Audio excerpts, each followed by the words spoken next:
神經內分泌腫瘤治療新藥嘅迫切需求。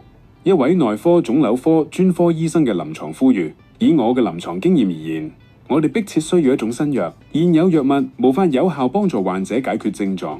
我指嘅未必係大幅延長壽命，而係一種副作用較輕，能夠俾病人活得有尊嚴嘅治療選擇。腫瘤縮小，疼痛減輕，症狀緩解，使佢哋能夠維持正常生活。否則，呢類患者嘅腫瘤會持續惡化，例如腹腔擴散，卻又無法根治。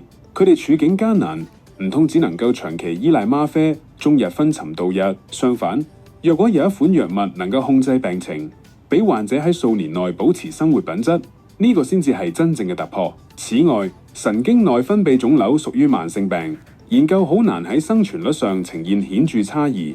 更需注意嘅係，此類疾病具有高度異質性，必須跨性別、分類型評估。現行嘅研究數據同埋政策標準未必適用於呢類特殊病例，因此我強烈呼籲盧局長慎重考慮引進此類新藥。呢個唔單止係醫療選擇，更係對神經內分泌腫瘤患者嘅人道關懷。